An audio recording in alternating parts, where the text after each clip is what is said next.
자, 먼저 1절 읽겠습니다. 여호와께서 주위의 모든 원수를 무찌르사 왕으로 궁에 평안히 살게 하신 때에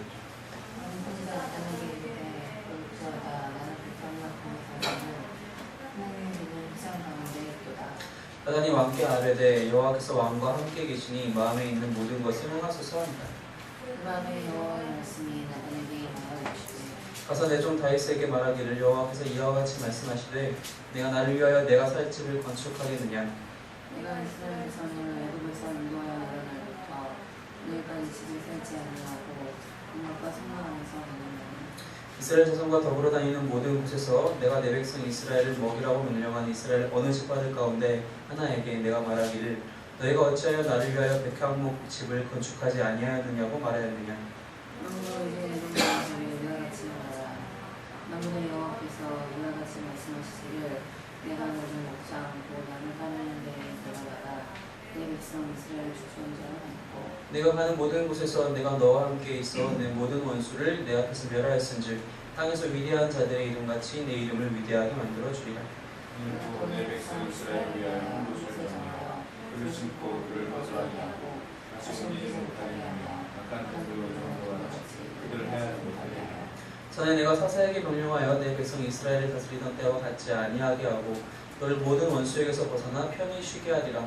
여호와가 또 내게 이르노니 여호와가 너를 위하여 집을 짓고 네 소원이 차서 내 조상들과 함께 누울 때에 내가 네 몸에서 나를 계시를 내 뒤에서 그의 나를 흥분하게 하리라. 그는 내 이름을 위하여 집을 건축할 것이요 나는 그의 나라 왕위를 영원히 견고하게 하리라. 나는 그에게 아버지가 되고 그는 내게 아들이 되리니 그가 만일 죄를 범하면 내가 사람의 인생의 특징으로 징계하리라. 내가 내 앞에서 물러나게 한 사울에게서 내 은총을 빼앗은 것처럼 그에게서 빼앗지는 아니하리라. 네 집과 네 나라가 내 앞에서 영원히 보존되고 네 왕위가 영원히 견고하리라 하시라. 나단이 이 모든 말씀들과 이 모든 계시대로 다윗에게 말하니라. 너희는 여호와 앞에 들어가 앉아서 주 여호와나 누구이오냐 내 집은 무엇이기에 나는 여기까지 있게 하신다니까. 주 여호와여 주께서 이것을 오히려 적게 여기시고 또 종의 집에 있을 무한 장래 일까지도 말씀하셨나이다. 주 여호와여 이것이 사람의 법이니이다. 주 여호와는 주의 종을 하시오니 다윗이 다시 주께 무슨 말씀을 하오리까. 주의 말씀으로 말미암아 주의 뜻대로 이 모든 큰 일을 행하사 주의 종에게 알게 하셨나이다. 그런즉 주 여호와여 이름으로 주는 위대하시니 이는 우리 귀로 들은 대로는 주와 같은 자고 주 외에는 신이 없으니이다. 땅에 어느 한 나라가 주의 백성 이스라엘과 같으리이까. 하나님이 가서 구속하사 자기 백성으로 삼아 주의 명성을 내시며 그들을 위하여 큰 일을 주의 땅을 위하여 두려운 일을 애국과 많은 나라들과 그의 신들에게서 구속하신 백성 앞에서 행하셨사오며 주께서 주의 백성 이스라엘 세우사 영원히 주의 백성으로 삼으셨사오니 여호와의 주께서 그들의 하나님이 되셨습니다. 여호와 하나님이여 이제 주의 종과 종의 집에 대하여 말씀하신 것을 영원히 세우셨사오며 말씀하신 대로 행하사 사람이 영원히 주의 이름을 크게 높여드리기를 만군의 여호와는 이스라엘 하나님이라 하시며 주의 종 다윗의 집이 주 앞에 견고하게 하소서. 만군의 여호와 이스라엘의 하나님이여 주의 종의 귀를 여시고 이르시기를 내가 너를 위하여 집을 세우리라 하셨으므로 주의 종이 이 기도로 주께 간구할 마음이 생겼나이다. 주 여호와여 우리 주는 하나님이시오며 주의 말씀들이 참되시니까 주께서 이 좋은 것을 주의 종에게 말씀하셨사오니 함께 읽겠습니다. 이제 청하건대 주의 집에 공을 주사 주 앞에 영원히 있게 하옵소서. 주여 말씀하셨사오니 주의 종의 집이 영원히 복을 받게 하옵소서 하니라. 7장의 말씀은 우리가 방금 읽어본 것처럼 성전에 대한 이야기가 나오고 있습니다.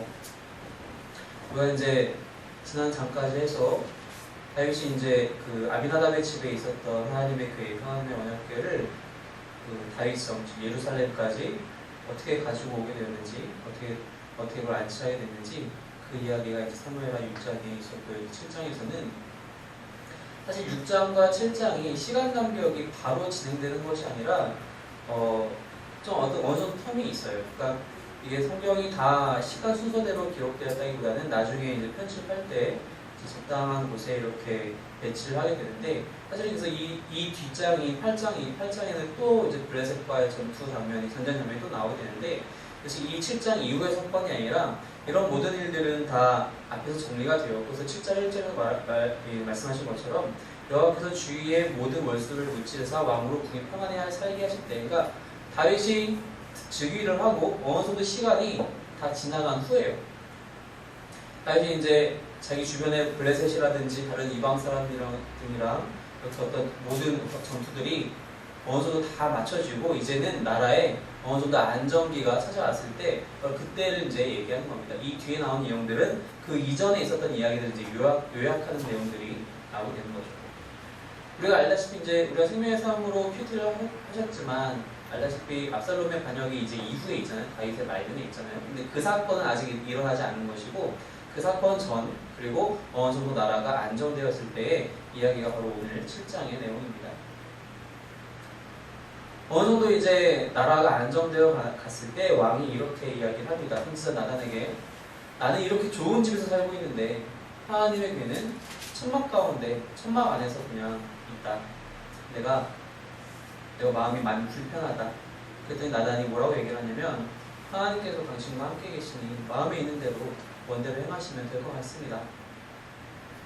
만약에 이게 다른 사람이었으면 제가 한마디 더 붙였을 것 같아요. 다윗이 아니라 다른 사람이었으면 그 오래된 세월이 다 지난 후에 이제야 비로소 하나님 돌아볼 생각을 하게 되었을까 라고 한마디 했을 것 같은데 사실 다윗이기 때문에 그런 말을 할 수는 없을 것 같아요. 왜냐하면 우리가 이미 봤다시피 사무엘하 6장에서 다윗이 즉위하고 가장 먼저 행한 것이 하나님의 언약궤를 가져오는 것이었어요. 그리고 그 이후의 모든 날들 속에서도 다윗은 늘 하나님을 찾았던 사람이에요. 우리가 그것을 너무 잘 알고 있어요. 성경 본문, 이 역사서 본문이라든지 아니면은 시편 본문을 통해서도 다윗이 쓴 그 수많은 시편을 통해서 다윗은 정말 하나님을 늘 가까이 하려고 했던 사람이었구나.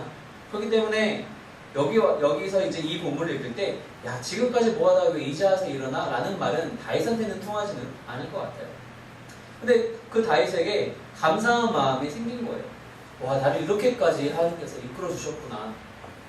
나는 한낱 목동에 불과했는데 아버지의 양과 염소를 치던 목동에 불과했는데 이제 세월이 지나서 나를 돌아보니 이제 한 나라의 왕이 된 거예요. 그것도 하나님께서 사랑하시고 선택하신 민족 이스라엘의 왕이 되었습니다. 내가 이렇게 잘 되었는데 나는 도대체 하나님께 무엇을 드렸던가? 그러면서 마음이 너무 안 좋다. 나는 이렇게 좋은 집에 사는데 하나님 아직도 천막 안에 하나님의 궤를 내가 두었으니 이게 무슨 염치인가? 참 매운만덕한 짓이다 라고 생각했는지도 모르겠어요. 또 나단 선지자를 불러서 이러저러한 이야기를 합니다. 그랬더니 나단이 뭐라고 얘기하냐면 여호와께서 왕과 함께 계시니 마음에 있는 모든 것을 행하소서 라고 이야기를 합니다. 일단 다윗의 마음 자체는 참 아름다운 마음이에요. 하나님께 그렇게 감사하는 마음이 가득하다는 것은 정말 우리가 본받을 만한 일입니다. 우리는 사실 어떨 때에는 일이 진행되고 나서 다 잘 되었을 때 뒤돌아보면서 난 정말 잘했어. 내가 정말 열심히 노력했지. 난 정말 대단한 사람이야 라고 생각할 때가 종종 있잖아요. 근데 다윗은 그렇지 않았다는 거예요. 다윗은 그 모든 것이 하나님의 은혜였다라고 이미 고백하고 있는 사람이었어요. 그러니까 선지자도 그 마음을 기쁘게 여기고 그렇게 얘기를 한 거예요. 마음에 있는 모든 것을 행하소서. 근데 이것이 실수였습니다, 사실. 그래서 하나님께서 그날 밤에 다시 나단에게 바로 말씀하시죠. 그렇게 이야기하지 말고 다시 다윗에게 돌아가서 이러이러하게 이야기를 해라. 우리가 실수할 때가 가끔 있는데 우리가 우리 생각대로 하나님이 이것을 좋아하시겠지라고 생각할 때 그것을 그대로 행한다는 것입니다. 지금 우리가 사무엘을 지금 오늘까지 7장까지 보았는데 이러한 주제가 좀 계속 나왔어요. 나는 이렇게 생각하는 것이 맞다고 생각한다. 이렇게 하는 것이 하나님께서 원하시는 것일 것이다 라고 착각하고 일할 때가 많이 있다는 겁니다. 근데 그게 오늘도 그 이야기가 잠깐 나오는데 이 상황에서는 또 한 가지 차이점이 있는 게 무엇이냐면은 하나님을 전혀 모르던 사람이 그랬던 것도 아니고 하나님을 알지만 믿지는 않았던 사람이 그랬던 것도 아니고 하나님과 함께하는 사람의 마음속에서 이러한 이야기가 나올 수도 있다라는 겁니다. 늘 하나님과 함께하는데도 불구하고 하나님과 함께하시기 때문에 그러면은 내 마음속에 어떤 것이든 내 원대로 하면은 그것은 하나님이 다 즐거워하시겠지 라고 착각할 수 있다는 거예요. 하나님이 우리와 함께하시다면 나는 내 마음의 원대로 행하는 것이 아니라 다시 늘 하나님께 물어보면서 하나님 이것도 원하십니까? 혹시 이것을 원하시나요? 저것을 원하시나요? 여쭤봐야 된다는 것입니다. 나단이 여기서 너무 성급하게 얘기한 거예요. 사실 이 나단이 3절에서 얘기한 것은 절반은 맞고 절반은 틀린 이야기라는 것이죠. 하나님이 분명히 다윗왕과 함께 하십니다. 하지만 그렇다고 해서 다윗이 자기 마음대로 행할 수는 없다라는 거예요. 그날 밤에 하나님께서 나단에게 임하셔서 이러저러하게 이야기를 하십니다. 가장 큰 주제가 뭐였냐면 5절에서 말씀하신 것처럼 너가 나를 위해서 내가 산지를 건축할 수 있겠느냐? 그것이 가당키나 한 일이냐? 라고 말씀하세요.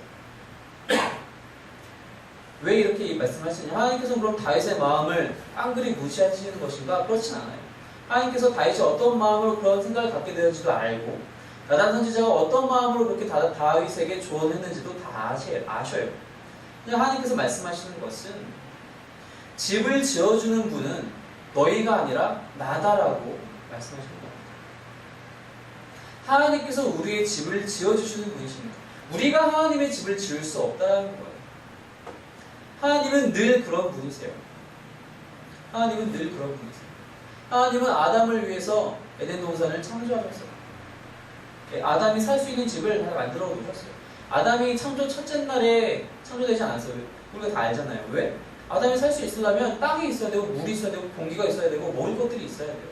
다 하나님이 예비 다 하시고 나서 그 다음에 아담을 창조하세요. 그 이후에 다 마찬가지예요. 심지어는 가인을 내쫓을 때조차도 내가 어디로 가겠습니까? 사람들이 다 나를 죽일 것인데요. 아니다. 내가 너를 늘 보호하겠다. 어디로 가라. 하나님께서 이미 다 예비를 하셨어요. 소돔과 고모라에서 롯을 빼내올 때조차도 예비를 하셨어요. 어디로 가라. 아브라함을 데리고 올 때도 내가 명한 그곳으로 가라. 하나님께서는 항상 우리를 위해서 터전을 마련하시고 집을 지으시는 분이십니다. 우리가 우리의 집을 혹은 하나님의 집을 지을 수 없다는 것입니다. 그래서 그 얘기를 하나님께서 계속 하시는 거 7절에도 내가 언제 너희들에게 집을 건축하라고 그랬느냐. 저는 그런 적 없다. 나에게 필요한 것은 그것이 아니다. 나에게 필요한 것은 그것이 아니고 너희가 나의 율법대로 나의 말씀과 율례대로 행하는 것 나의 법도를 따르는 것 그것이 바로 하나님께서 원하시는 것이라고 말씀하신다는 것입니다.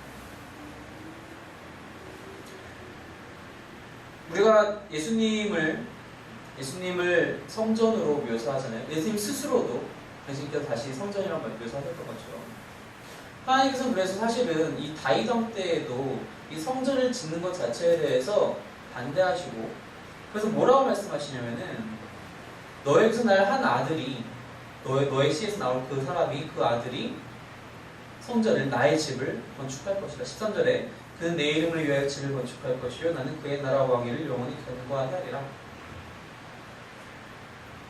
1차적으로 우리가 본다면 바로 이 다음 책인 열왕기 상에서 솔로몬이 성전을 짓게 됩니다.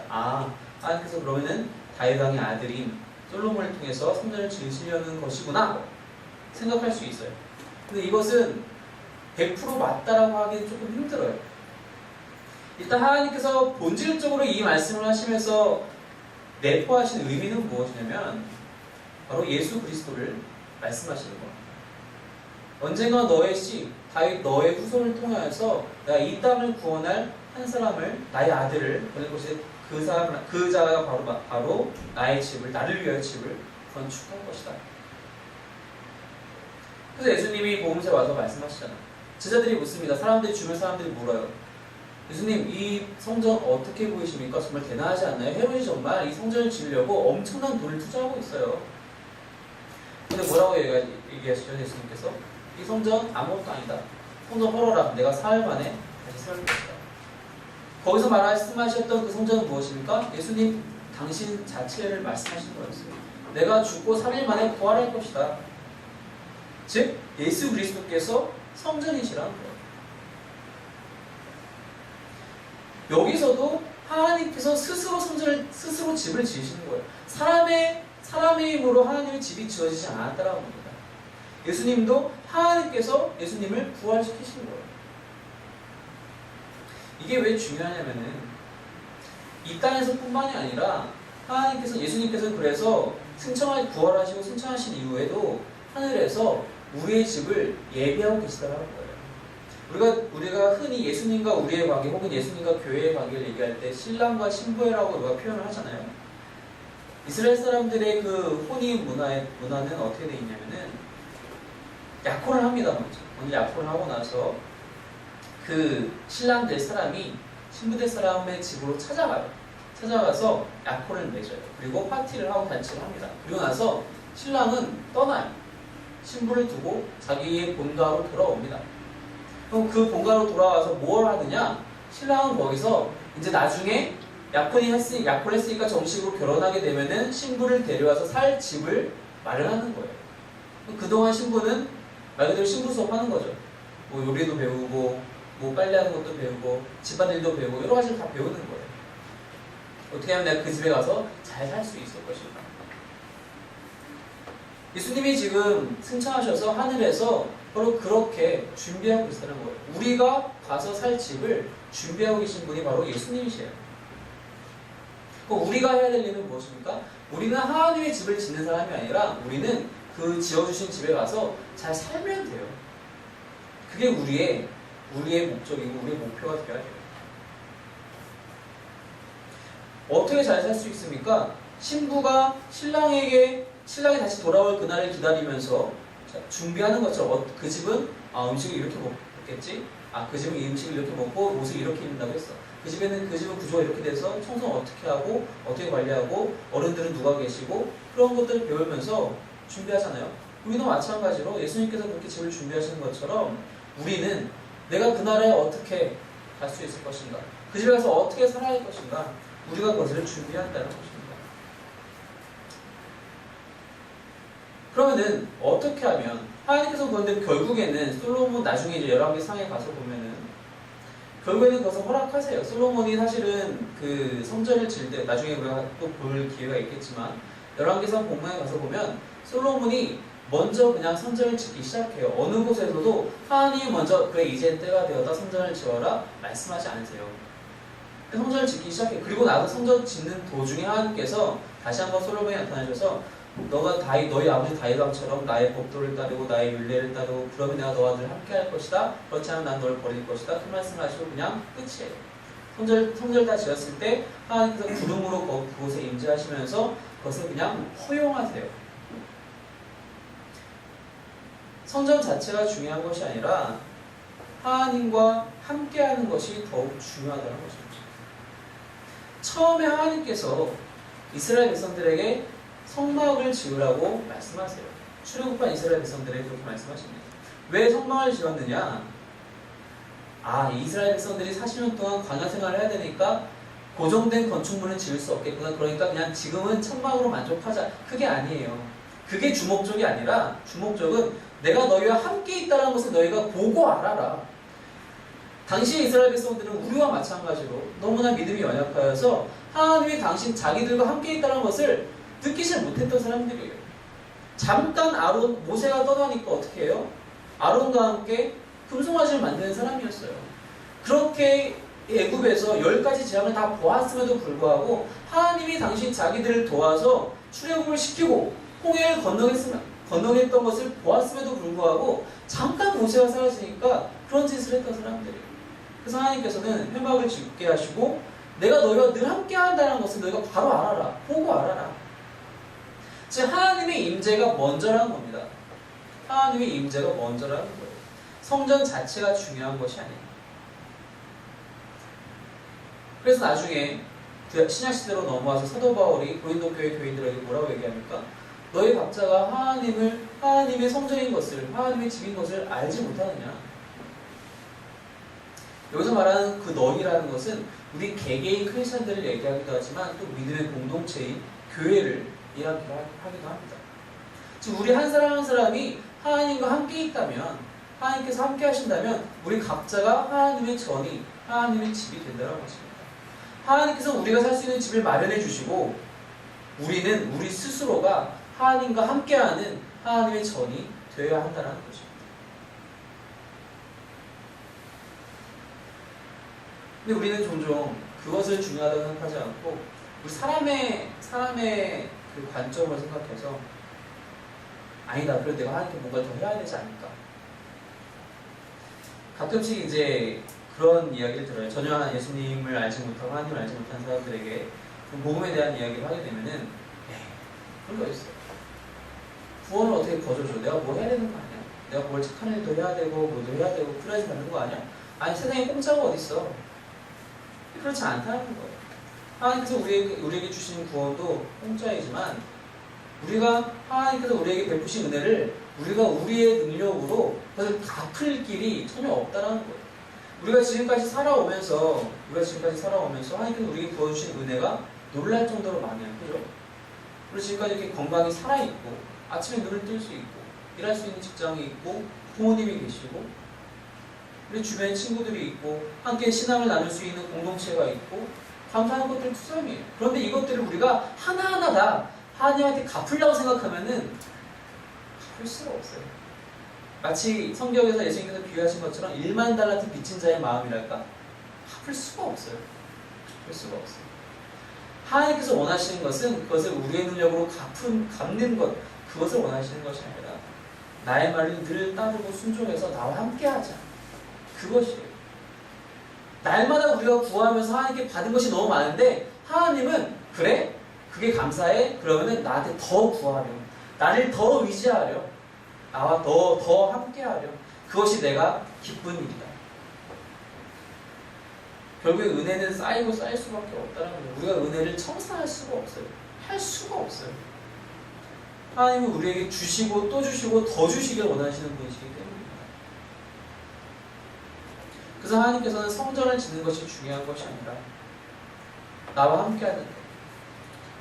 너가 그렇게 한다면 다윗, 너가 그렇게 한다면 너가 영원토록 원수에서 벗어나 편히 쉬게 할 것이다. 11절 말씀과 같이. 바로 그것이 하나님께서 우리에게 원하시는 것이란 말입니다.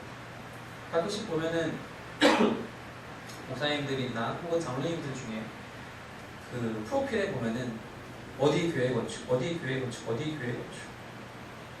물론 좋은 일이죠. 선교지에 나가보면은 또 그런 것들이 많아요. 그 교회 건물에 어떻게 이제 명패 같은 것들 이렇게 붙여가지고 어느 나라 어느 분이 헌금하셔가지고 건축한 혹은 개척한 교회 이렇게 나왔을 때가 종종 있어요. 감사한 일이죠. 예배드릴 수 없는 곳에서 예배드릴 수 있는 환경을 만들어주는 것 자체는 참 귀한 일입니다. 그냥 우리가 그것으로 우리의 할 도리를 다했다라고 생각하면 안 된다는 거예요.